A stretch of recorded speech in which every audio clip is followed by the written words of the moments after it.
ladies and gents. Robert Sykes, KetoSavage.com, and welcome to week 10 of the reverse diet. So, got a lot of things I want to dive into today. I took pics and measurements this week.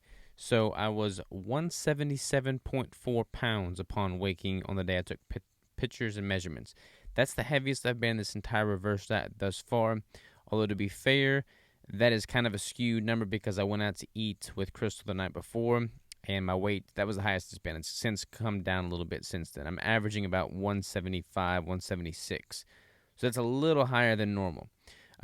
Measurements are looking good. I took a caliper test, and I was clocked in at 9.04% via the caliper test. I'm probably a little bit higher than 9. I'm probably more like 10, maybe 11. Don't really think I'm above that at all. But I did take some updated posing footage, so let's just jump into that right now. All right, so here I am at the 177.4 pounds. Still have the striations in the quads, a little bit of the feathering, not near as much. I got a crazy sunburn this weekend, so I feel like I'm probably holding a little bit of water from that inflammation. But overall, feeling pretty good. Definitely feel thicker. Definitely feel like I'm not in a competition prep. I've got, my little fluff going on here. But this is about as fluffy as you'll see me. I mean, still have the bicep veins, still have some striations in the shoulder caps. I don't have the vascularity in the shoulder caps, though. That's one thing that I tend to notice a big change in as I put on more weight. I lose the veins in the shoulders and just throughout the upper part of my arm. I keep the main veins, but I start to lose some of the others. I don't really have the vascularity in the back either, but I can still see all the muscle definition and separation in the back. So that's kind of like how I can gauge what my body fat is based off of just how I'm looking, whether I'm in the off season or going into a competition prep. Having some pointers that you can kind of like know and point to say, okay, this is where I'm at this body fat. That's a good metric to be able to weigh against. But overall, pretty happy with how I'm looking. Sorry, the lighting's all kind of washing me out there. That white skin is just causing all the definition to wash out. But still looking pretty good considering fully into the reverse diet now.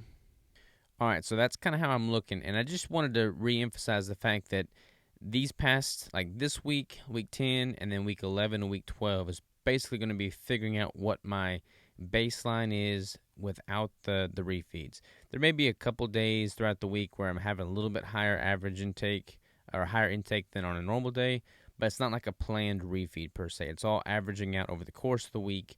We're looking at the weekly averages now, not just the daily intake. So I'm trying to figure out what that amount is for my weight to stay pretty stable. Again, I've gone down from the 177.4. I'm averaging at about 175, 176 right now, which is a pretty healthy body weight for me in the reverse diet and in the off season. I don't really anticipate going much beyond that. I feel like I look good and perform good at that body weight. I don't really see a point in going beyond that. I'm going to try and keep it definitely sub 12% body fat via the calipers throughout the entirety of my off season, so no point in exceeding that either. I want to kind of tighten things up and keep things dialed in. So I want to talk a little bit about what my plans are for the next 2 weeks. The next 2 weeks, week 11 and week 12, are going to be no strategic refeed. I'm going to try and keep all my day-to-day calories pretty neck and neck. But I would like to ramp that up a little bit and have it come from very clean sources. So I'm thinking about doing a meat and bricks approach for the remaining 2 weeks of this reverse diet. I don't know that I can sacrifice heavy cream in my coffee, though. I may do like a coconut cream or something like that in the coffee, but having that in addition to the meat and bricks and just keeping it pretty clean. I don't need a whole bunch of vegetation. I don't want a whole bunch of vegetation.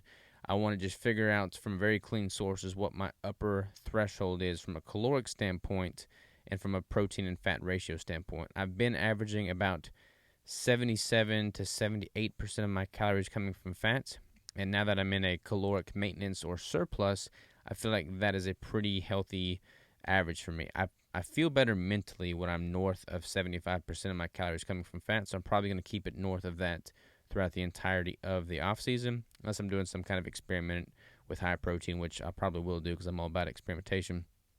But that's kind of where I'm at now. My ketones and my blood glucose have all been trending.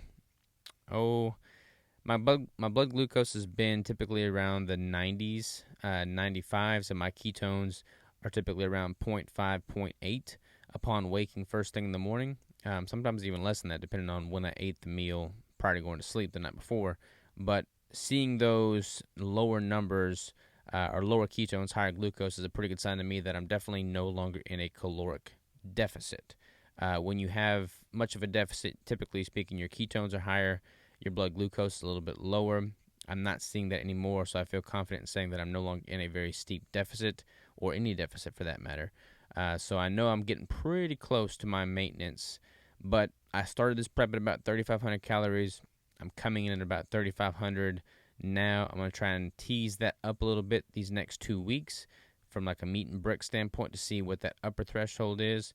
I'm guessing probably somewhere around the 4,000 calorie mark. I think I can tolerate 4,000 calories without really seeing any adverse effects. So this week, week 10, was pretty much figuring out what my body did in the context of not having a refeed. And then the next 2 weeks is going to be figuring out what the upper caloric limit is without any adverse effects and no unnecessary weight gain. So that's where I'm at now. That's pretty much what my body's looking like. And I'll do another progress picture update on week 12. And I'll kind of dive into the spreadsheets and the macros in next week's video. So get ready for that. And until then, y'all have a good one.